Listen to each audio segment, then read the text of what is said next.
Eu gosto de dizer que ninguém nasce feito. Na verdade, há uma chance posta diante de nós em cada oportunidade da vida de nos preparar a algo mais. E aí por isso nós vamos ter que acreditar que Deus derramando óleo quente sobre nós, né? Entenda a metáfora literalmente, fará sair de dentro de nós o melhor, que é o Espírito Santo nos capacitando para essa obra.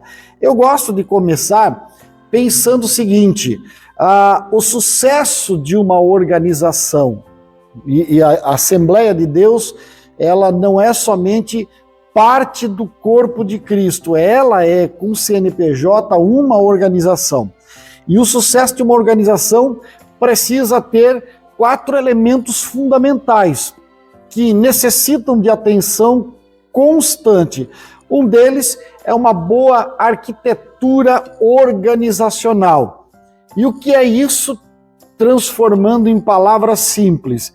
É uma hierarquia que se respeita, uma hierarquia que se conhece, porque cada um é dotado de dons e talentos diferentes do outro, e com as nossas personalidades também diferentes, cada um de nós tem a tendência a usar ou ser usado por Deus de maneira diferente do outro. Precisamos respeitar a velocidade de cada um. Mas uma organização também precisa ter tecnologia de ponta. E nós temos tecnologia de ponta. A nossa tecnologia está aqui, ó. É a maior que existe. Isso aqui, aliado com uma vida consagrada, cheio do Espírito Santo, que é inclusive uma das reputações que se requer do diácono, ser cheio de sabedoria e cheio do Espírito Santo, então a nossa tecnologia será melhor. E aí nós vamos ampliando e pensamos em estudo teológico, em preparo. Talvez alguém vai dizer assim: pastor, por que de repente vou usar uma expressão bem clara, essa chatice de ter que pedir certificado de formação, de 2º grau, de faculdade, de não sei o quê? Agradeçam vocês que são da geração 2023. Não vai demorar muito para ser ordenado ao presbitério, vai ser pedido superior em teologia. Por que isso? Porque não dá para pensar que eu vou levar o meu carro, que tem uma marca específica, em um mecânico de fundo de quintal que vai lá com martelo, com chave de fenda, na base da marreta. Os carros hoje são eletrônicos. Cada marca tem o seu próprio computador de bordo, tem as suas próprias marcações, e eu quero um mecânico especializado para aquela área. O camarada fez um começo de picaretagem, eu já tiro o carro dali e levo em outro lugar. Isso falando de um carro. Agora imagina destino eterno das almas. As famílias, a minha família senta nos bancos também. Eu não vou dar o microfone, eu como pastor, a alguém que não seja preparado para falar. Você vai dizer: pastor, mas antigamente ninguém tinha curso de teologia e a igreja crescia, que era uma maravilha. Verdade, mas antigamente também tinha um bocado de bobagem que se falava em púlpito, e se eu começar a contar para vocês causos de 30 anos atrás, nós vamos ficar rindo aqui até a madrugada de situações que eu vivenciei justamente por falta de conhecimento, por tão pouco conhecimento que se tinha naquela época. Mas era o que tinha, era o melhor da época. Uma boa administração. E vamos dar a mão à palmatória que nós temos em São José uma boa administração. A igreja não tem cheque sem fundo pendente no comércio, não tem duplicata protestada, é muito bem gerenciada, nós temos uma boa administração. Salários são pagos em dia, tudo funciona de acordo. Na medida do possível, reformamos, construímos, compramos e ampliamos os nossos templos. Então temos uma boa administração. E aí, para o sucesso da organização acontecer, tem as tais das pessoas. Em 1992, 92, 93, eu já ouvia palestra da ISO 9000, onde os japoneses vinham aqui falar para nós do 5S e diziam que o profissional do século 21 seria um profissional que falaria no mínimo 3 idiomas, que teria no mínimo uma pós-graduação ou 2, mas acima de tudo seria um profissional que conheceria pessoas, saber lidar com pessoas. E aí, eu gosto de lembrar que quando a gente fala de saber lidar com pessoas, nós que trabalhamos como líderes ao lado dos nossos pastores, gente, não vale queimar os colegas. Nós precisamos defender. Eu não concordo com tudo que os meus companheiros fazem, assim como os meus obreiros que trabalham comigo não concordam com tudo que eu faço. Mas precisamos fazer de tudo para caminharmos juntos. Nós não podemos queimar o outro, não podemos, de modo algum, até porque na Bíblia o nome disso é murmuração e isso é pecado. Muito bem. Também não vale se aproveitar dos outros. Em 2012, me parece, ou 2013, nós tivemos uma separação dessa naquele ginásio que havia lá na ponta da praça. E eu estava junto no momento em que acabou, todo mundo bateu foto e tal. O pastor Anilton disse para um grupo de obreiros que haviam recém sido condecorados, né? Agora eu ganhei o título de presbítero, outro ganhou o título de diácono. Meu amigo, bom, ajuda aí, pega as cadeiras, vamos levar de volta lá para o templo sede. Aí 2, 3 olharam, não, eu agora sou presbítero, eu não carrego mais cadeira. E eu pensei, sinceramente, que o pastor Anilton ia desconsagrar naquela hora mesmo. E aí teve mais uns 2 que saíram de ponta. Quer dizer, irmão, não pode se aproveitar. Nós somos uma equipe, nós precisamos trabalhar pelo bem comum. Outra coisa, não pode fazer chantagem. Você já ouviu falar naquele negócio que é então de confissão pastoral? Então de confissão pastoral. Alguém contou para mim, agora eu vou fazer chantagem com essa pessoa?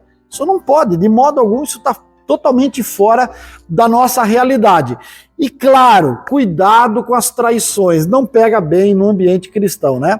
E quando a gente fala de traição, nós falamos das várias espécies de traições que existem aí e nós sabemos o que acontece. Agora eu quero pensar com você quais são as características de um líder ideal. O que seria um líder ideal? O verdadeiro líder, aquele que ganha o respeito e a lealdade das pessoas de maneira honesta. Como é que ele deve tratar essas pessoas? Então, primeiro, não pode manipular politicamente para prevalecer a sua vontade. Não dá. Eu vou fazer uma manobra política. Então eu vou convidar o meu pastor para comer um churrasco, para ele me atender de alguma forma e prejudicar o outro. Não, isso não é líder. Líder não faz bolinho. Outra característica de um líder ideal, ele não deturpa a verdade para alcançar propósitos. Eu conheci um líder que dizia assim, não cobre demais dos outros. Pai brabo cria filho mentiroso. E eu entendo isso, é verdade, não dá para colocar pressão demais, eu quero relatório, eu quero crescimento, eu quero. As pessoas vão acabar se sentindo acuadas e no acuado o ser humano mostra o pior dela. Mas eu preciso ser verdadeiro. Eu fiz uma visita, eu não fiz 10 visitas. Eu preguei e 2 pessoas aceitaram a Jesus, eu preguei e 2 pessoas aceitaram a Jesus. Agora, eu não posso chegar e dizer, eu preguei, foi uma glória, 20 batizados, 30 convertidos, a igreja nadou no poder, se 9 horas nós encerramos e foi todo mundo de cabeça abaixo para casa. E o líder ideal, ele conquista o respeito por causa da sua sinceridade, comprometimento, honestidade. Deixa eu só pensar com vocês, essas 3 palavras, sinceridade, comprometimento e honestidade. Isso não aparece na primeira semana, tá? Isso não aparece no primeiro mês. Isso não aparece ou aparece pouco no primeiro ano. Mas com a convivência, as pessoas vão olhar para você e vai dizer, ele é sincero, ele é comprometido, ele é honesto. E aí, claro, vem o amor e o desejo de ajudar as pessoas a se desenvolverem. Então, de suma dessa introdução que nós fizemos aqui, lembre-se que o caráter de uma pessoa define quem ela é, tá? Descreve o seu estado moral e vai distingui-lo das demais pessoas. Então, prime para que você seja conhecido por um caráter ilibado. A pessoa com caráter ilibado não precisa temer nada. Alguém que não esteja com as suas cordas amarradas na mão do outro vai andar livremente por onde ele for. E aí vem aquela velha pergunta, né? Ser obreiro preparado. Quem que está pronto para esse desafio? Porque o apóstolo Paulo, quando escreve para Timóteo, diz, procura apresentar-te como obreiro aprovado, que não tem do que se envergonhar. Então perceba, quem que está pronto para esse desafio? Eu estou aqui, eu estou pronto. Eu não tenho do que me envergonhar. Pode me provar, pode me testar. O pastor Robertson falou sobre uma prova no final de tudo isso. Alguém deu um friozinho na barriga aí. Deu ou não deu? Ai, prova não, pelo amor de Deus, pastor. Porque nós não queremos ser provados.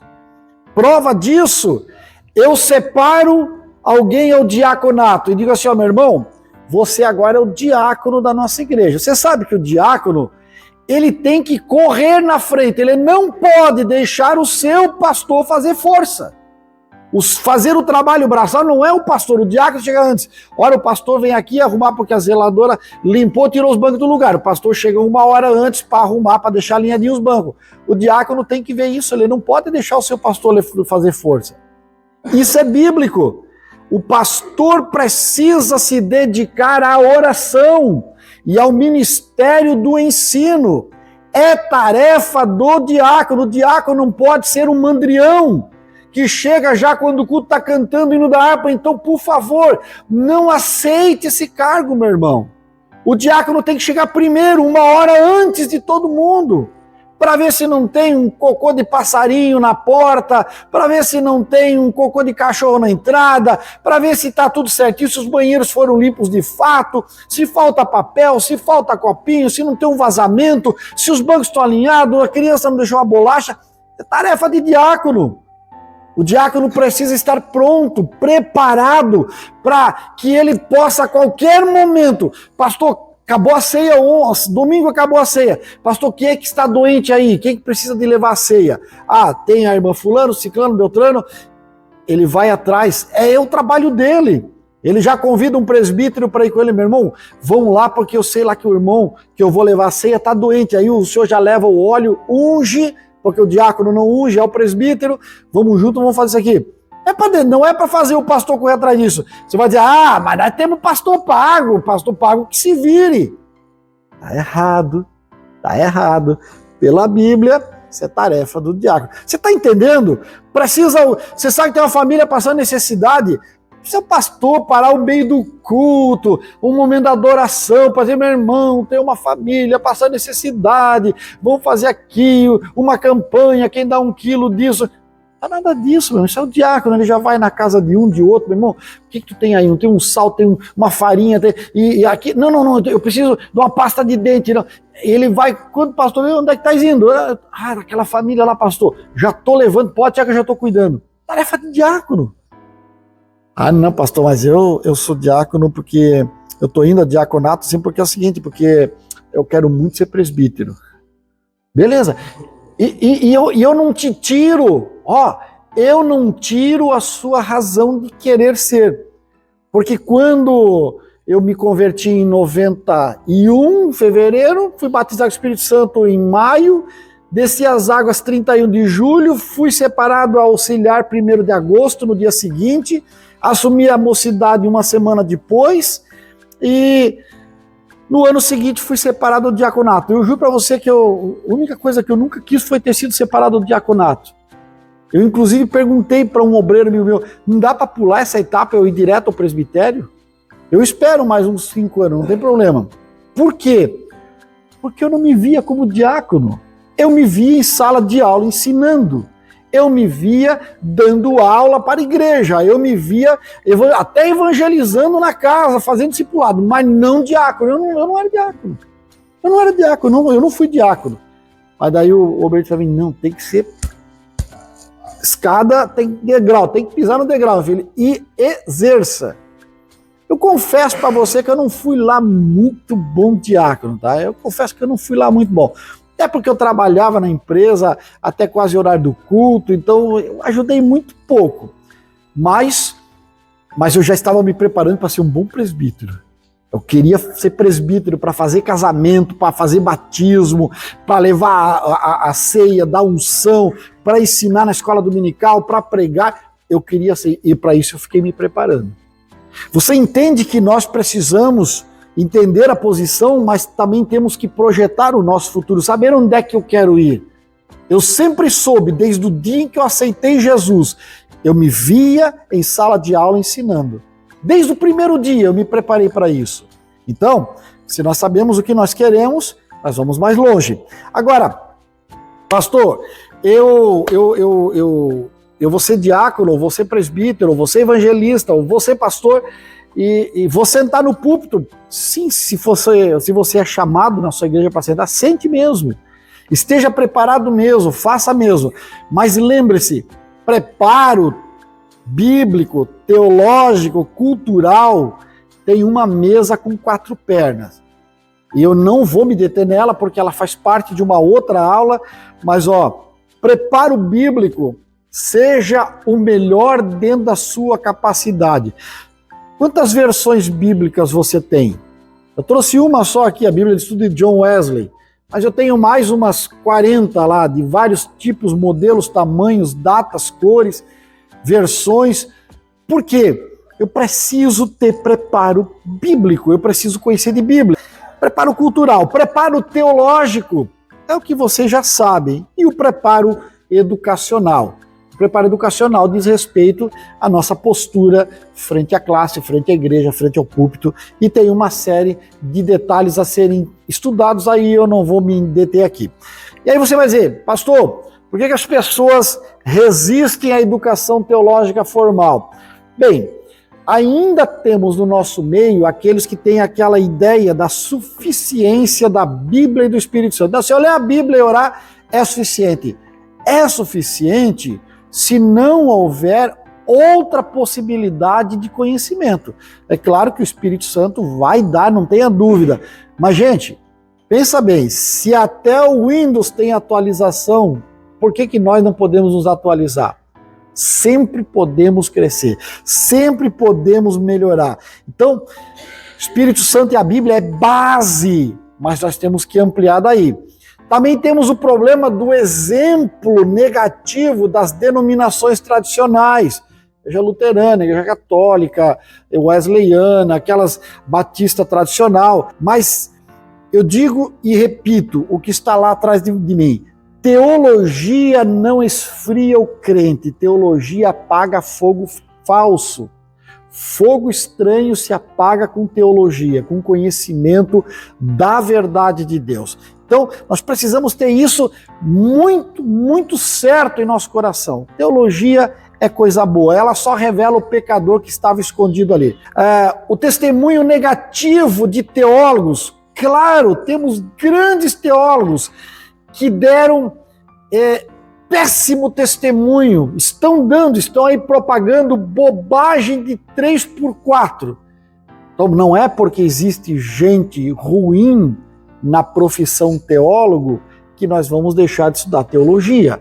Teós, Deus, logia, estudo, tratado. Então teologia é estudo sobre Deus. Aí o camarada vai lá, estuda sobre Deus e sai falando bobagem. Não é o estudo sobre Deus que é ruim, é ele que não presta e aquilo só saiu para fora. Então o testemunho negativo me lembra que eu preciso viver sem fingir, preciso amar sem depender, preciso escutar sem atacar e falar sem ofender. Se eu conseguir seguir essas 4 estações na minha vida, na minha estada, gente, vai dar muito certo e nós vamos ser muito felizes. Também temos o problema do saber acadêmico sem o fervor espiritual, né? Eu já tive belas, lindas experiências com sala de aula, mas todos nós, de alguma forma, somos legalistas até sermos pegos no lugar da mulher adúltera, né? É um problema seríssimo essa questão do fervor espiritual. Aí nós choramos, daí nós clamamos, pedimos misericórdia e vai por aí. E por fim, outro motivo para a resistência à educação formal teológica são prioridades, né? Tantas prioridades. Acabamos nos envolvendo num ativismo louco e esquecemos do principal, que é ter vida com Deus. Então, ativismo religioso não é vida com Deus. E isso acontece muito com quem é dirigente de igreja, né? Se bobear, você não ora. Principalmente os que são voluntários e trabalham, tem um trabalho e horário comercial, você já vem meia semana e você não tem vida com Deus. Então, vamos tomar cuidado para não criar esse tipo de resistência. Mas vamos pensar no diácono. Vamos aqui para pensar no diácono. A palavra diácono, originária do grego, diaconato é o único ministério cristão que se originou de um fato social, socorro às viúvas. Ou seja, ele só existe como ministério porque precisaram de um trabalho braçal. E quando você pensa isso, o que é o diácono? Diácono é um ofício? Diácono é um ministério? O que é? Bem, ele é um ofício, pois a base dele é trabalho, assistência social. Mas também é um ministério, pois é uma função eclesiástica, exercido por aqueles que foram biblicamente ordenados. Por isso que o Atos 6:6 vai dizer, os apresentaram perante os apóstolos e este orando lhes impuseram as mãos. Então é um ministério. Agora, o diácono é, acima de tudo, o auxiliar mais precioso, mais direto que dispõe o pastor. Pelo menos deveria sê-lo, né? Braço direito. Porque ele deve estar atento às necessidades que o pastor tem. O pastor, como é a pessoa que tem a visão da igreja, ele vai chegar fazendo, arrumando, botando no lugar, fazendo. Ele não vai esperar por outro. Mas isso não é tarefa do pastor. O pastor é para chegar e dobrar o joelho e orar. E você, como diácono, como presbítero, você está do lado dele, blinde ele, não deixa ninguém chegar. Ah, chegou um irmão com uma carta, não sei o que, quer falar com o pastor. Meu irmão, deixa que eu falo com você. Qual é o problema aí? Vamos conversar. Ah, isso aqui eu não posso resolver, mas depois do culto o pastor resolve. Aguenta aí, fica aí mais um pouquinho. Ah, chegou um outro, quer falar com o pastor, quer pedir oração. Quer pedir oração? Vem cá. Presbítero fulano, vem cá. Dobra o joelho aqui, irmão. Vamos orar por você. A unção de Deus está sobre a minha vida. Nós já vamos orar junto aqui. Deus já vai fazer uma... Você está entendendo? Deixa o pastor orar. Porque se ele ficar lá no cantinho de oração dele, quando ele levantar para trazer o alimento de Deus, Deus vai bradar neste lugar e alguma coisa vai acontecer. E é isso que nós queremos, homens preparados com vida no altar. Então, jamais o diácono deve permitir negligenciar o fim espiritual, né, para envolver-se com o material. Quer dizer, que o pastor envolva-se com o material. Faça o diácono, é ele que tem que fazer isso, porque o pastor precisa estar espiritual diante das suas ovelhas. Agora, Atos 6:3, irmãos, escolhei dentre vós o quê? 7 homens, boa reputação, cheio de espírito, cheio de sabedoria, e nós vamos encarregar estes homens disso. Quais as qualificações que o texto dá para nós? Boa reputação. E essa palavra grega, essa expressão grega para boa reputação, é pessoas de quem os homens falam somente coisas boas. E é difícil. Alguém diz assim, nem Jesus, Jorge, nem Jesus agradou todo mundo. Como é que eu vou agradar? Pois é, mas eu tenho que viver de uma vida ilibada de tal modo que os homens falem coisas boas. Deve ter uma boa reputação no consenso popular. Também o que ele diz mais? Cheios do Espírito Santo. Não é com o Espírito Santo, do Espírito Santo. É transbordante, cheio, completamente entregue à sua direção. É um chamado que constitui dedicação total, renúncia do próprio eu, inclusive, né? Acima de tudo, ante a presença de Deus. Bem, que mais que ele diz? Cheio de sabedoria. Mas nesse texto também ele fala que precisam ser responsáveis. Ora, aos quais encarregaremos deste serviço. Então era um serviço da natureza material? Era. Cuidar dos pobres e necessitados. Mas tinha um profundo sentido espiritual. Eles eram o tripé, a contrapartida do pastor. O pastor, no caso ali os apóstolos, só puderam ser quem eles foram, homens de milagres, porque eles tiveram os diáconos que fizeram o trabalho de base, para que eles pudessem curar, ressuscitar mortos, abrir igrejas. Você entende que nós somos peças de um quebra-cabeça e dependemos um dos outros? E aí eu vou fazer uma prova com vocês agora aqui. Quando é que o diácono deixa de ser diácono? Nunca. Quem concorda com os que falaram nunca, levante a mão. Baixa a mão. Quem discorda com os que falaram nunca, levante a mão. Ah, vocês estão em cima do muro, é? Você sabe aquela historinha que tinha um lado que era de Deus, um lado que era do diabo, e tinha uma galera que está em cima do muro? E alguém disse assim, ó, olha, o diabinho disse, o Satã, diz para eles, puxa eles para cá para nós, não precisa, o muro é meu, deixa ele sentado aí. Tem que tomar posição. Tem que tomar posição. Mas a resposta está certa. Um diácono nunca deixa de ser um diácono. Se não for assim, eu não faria os trabalhos braçais que faço na casa do Senhor. Então, pelo grande amor de Jesus Cristo, aqueles que forem ordenados ao presbitério, né, nessa consagração, se forem chamados para ajudar a carregar um banco, não vão dizer na minha frente que você agora é presbítero que não carrega banco. Bem, o que é o presbítero? Quem é o presbítero? Quem é esse camarada especial aí? Eu ouso dizer que o presbítero é um diácono que amadureceu. Certo? Um diácono que amadureceu.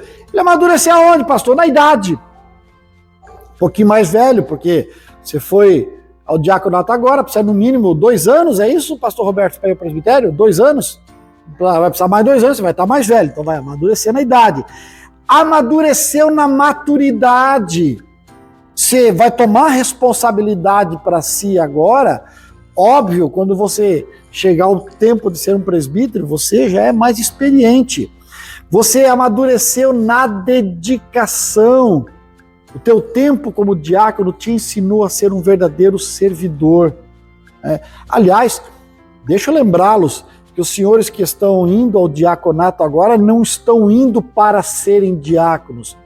Vocês só estão indo porque vocês já são diácono há muito tempo. O seu pastor está observando há muito tempo, está dizendo, esse camarada só falta botar a ombreira nele. Só falta o título escrito na lapela, que ele já é o diácono pronto. É só por isso que o seu pastor lhe indicou. Ele não viu qualidades que vão surgir, brotar como uma flor na sua cabeça. Não, você já é. Então, aproveite essa experiência agora para já treinar para ser um bom presbítero, na capacidade de pastorear.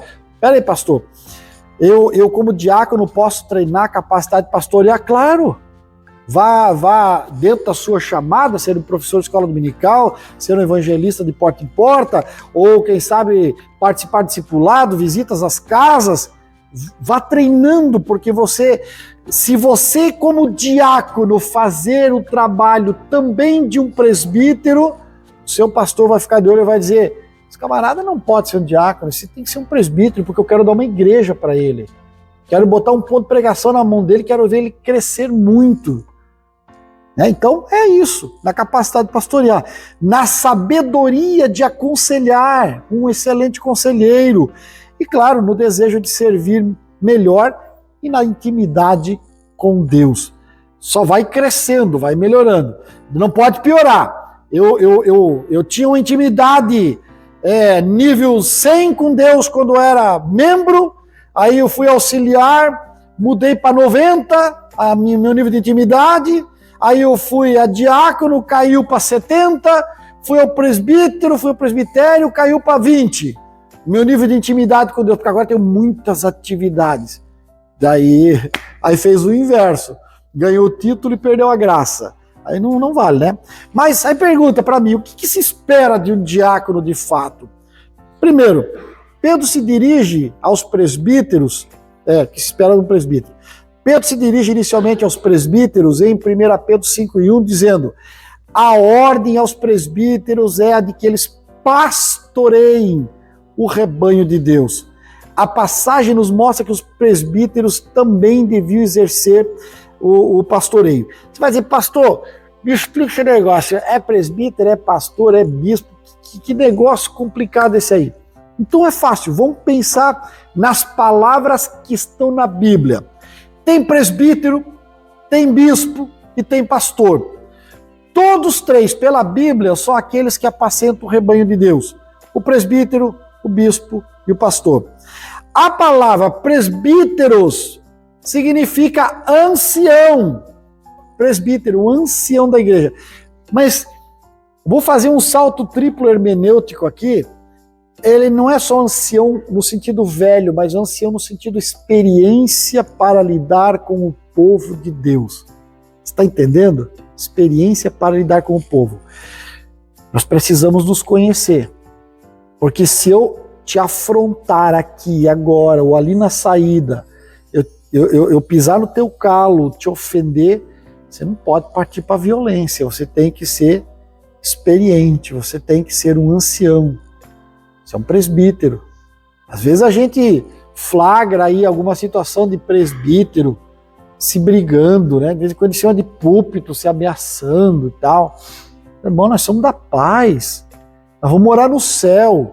Eu costumo dizer para quem trabalha comigo, eu gosto de conversar assim, ó, tô tirando as ombreiras aqui, não sou pastor, vamos conversar de irmão para irmão. Quando eu faço assim, tem obreiro que já fica com tremura no estômago, né? Ih, lá vai ele dar enchida de saco, né? Quando eu faço assim, ó, tô tirando paletó, a gravata, tô tirando, agora é o professor que vai falar, tá? O professor pode, o professor não ofende, né? Pastor não ofende, mas professor não, o professor pode falar tudo, né? E aí a gente dá umas correção quando precisa. Mas o ancião, alguém experiente para receber o conselho. O bispo, que é o episcopos ou o episcopado, ele é o supervisor.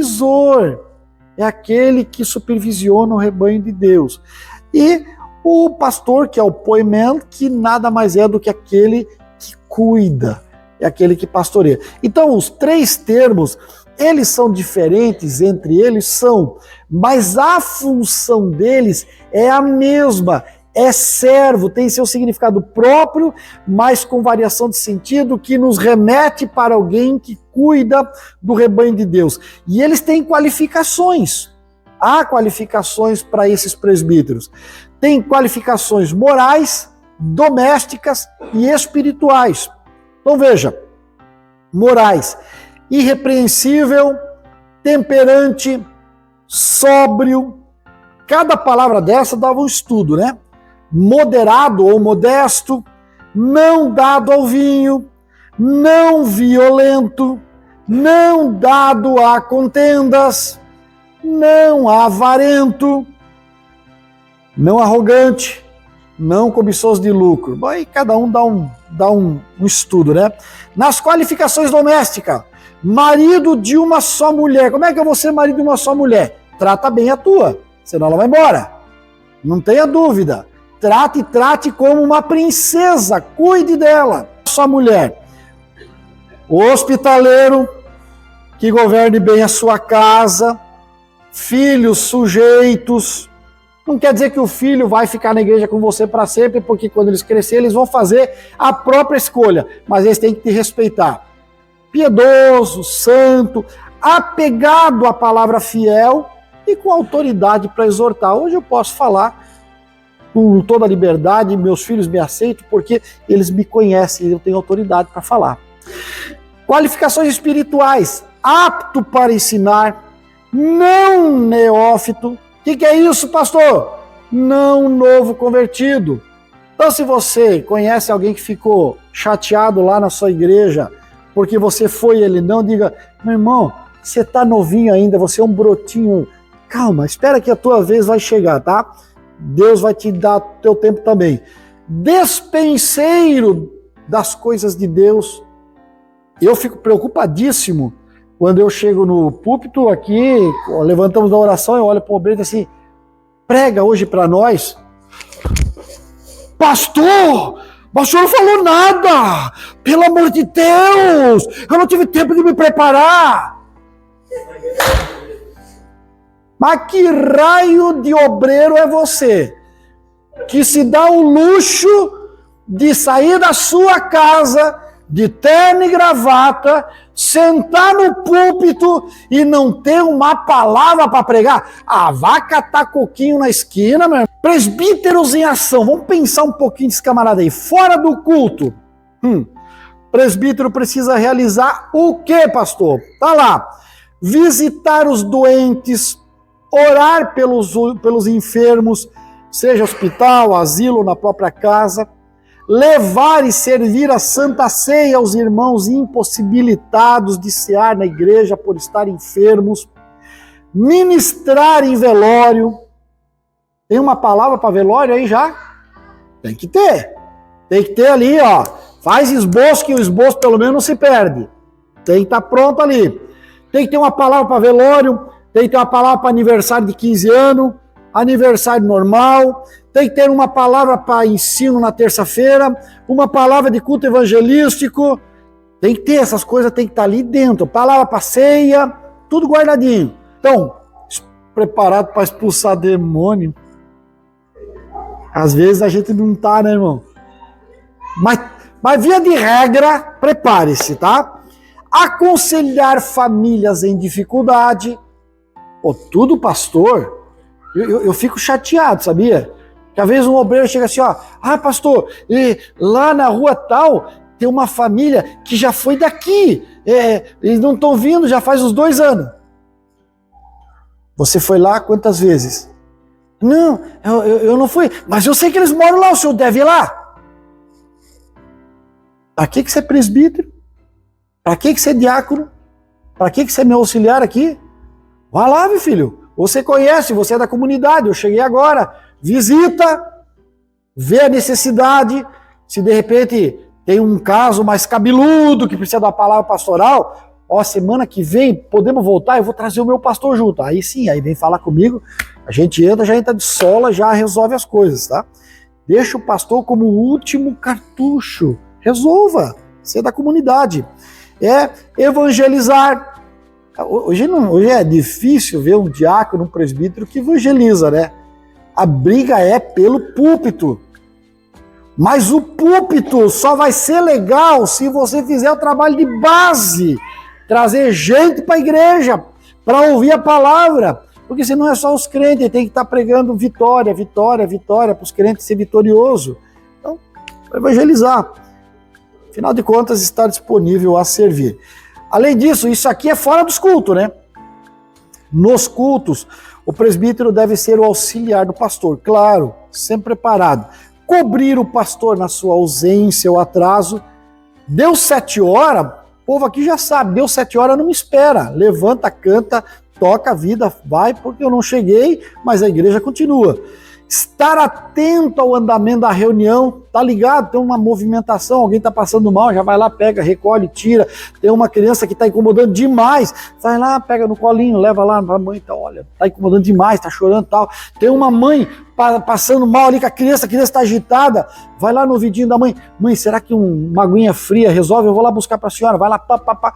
Então tem que estar, orar antes, depois, durante e após a reunião para todos que pedirem, claro, não faltar os cultos e compromissos da igreja, informar possível ausência, cooperar em todos os ministérios da igreja e, claro, se dispor a dar aulas na escola dominical.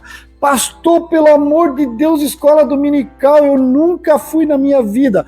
Comece aí, porque você assinou na sua ficha aí que você, aliás, se você não vai, você está fazendo o teu diretor mentir assinando lá que você é aluno de escola dominical. Então comece a ser a partir de agora, para que a mentira seja abrandada e seja menor, tá? E aí, estamos quase chegando já no final, eu vou liberar vocês mais cedo hoje. Descreva essa cena para mim aí. Se tudo que eu falei aqui você esquecer, eu quero que você lembre sempre dessa cena aí, ó, deste quadro. Quando você estiver passando por luta lá. Meu irmão, quando der vontade de correr desse negócio, lembre dessa cena, porque ela vai acontecer.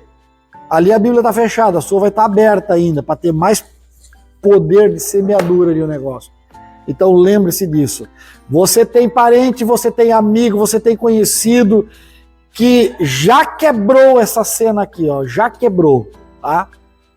Diga para ele assim, ó, quando você estiver lá no churrasco, você tá lascado, viu?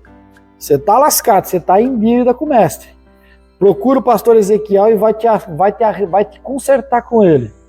Quem sabe ele tenha misericórdia e faça uma oração de desconsagração, te liberando desse encargo, desse ministério. Porque esse ministério que você tem não é da Igreja Puleiro dos Anjos, é da Assembleia de Deus, no local onde você foi consagrado. Lembre disso, tá? Pra gente então terminar, afinal de contas, ninguém é de ferro.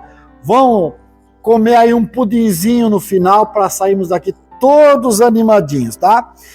Tem a história, talvez você já tenha ouvido falar da história do marceneiro e das suas ferramentas. Conto que lá numa marcenaria aconteceu uma reunião bem estranha, uma reunião onde as ferramentas juntaram-se para acertar as suas diferenças. E aí o martelo, claro, estava exercendo a presidência, mas os participantes exigiram que ele renunciasse. Por qual causa? Porque ele fazia demasiado barulho, além do mais, passava o tempo inteiro golpeando os demais. O martelo até aceitou a sua culpa, mas pediu que também fosse expulso o parafuso, alegando que ele dava muitas voltas para conseguir algo. Diante desse ataque, o parafuso concordou, mas por sua vez ele pediu a expulsão da lixa. Disse que ela era muito áspera no tratamento com os demais, que ela entrava sempre em atrito com os outros. E aí a lixa disse, tudo bem, eu aceito, mas com a condição que vocês expulsem o metro, porque ele sempre media os outros conforme a sua medida, como que se ele fosse o único perfeito dessa história. Nesse momento, entrou o marceneiro. Ele entrou, juntou todos, botou em cima da bancada, começou o seu trabalho. Usou o martelo, a lixa, o metro, parafuso, e a rústica madeira que estava diante deles começou a se converter em belos móveis. Quando o marceneiro foi embora, as ferramentas naturalmente voltaram à discussão. Aí o serrote se adiantou. Gente, peraí. Senhores, ficou demonstrado que temos defeitos, mas o marceneiro trabalha com as nossas qualidades, ressaltando os nossos pontos mais valiosos. Portanto, em vez de pensar em nossas fraquezas, devemos concentrar a partir de agora em nossos pontos fortes. E aí, essa assembleia, essa reunião entendeu que o martelo era forte, o parafuso unia e dava força, a lixa era especial para limpar e afinar as asperezas, o metro era perfeito e exato. Sentiram-se a partir dali como uma equipe capaz de produzir com qualidade. E uma grande alegria começou a tomar conta de todos pela oportunidade que eles tinham a partir dali de trabalharem juntos. O mesmo ocorre conosco, seres humanos. Quando uma pessoa busca defeitos em outra, a situação se torna tensa e negativa, porque você vai encontrar defeitos. Ao contrário, quando se busca com sinceridade os pontos fortes dos outros, florescem as melhores conquistas dos seres humanos.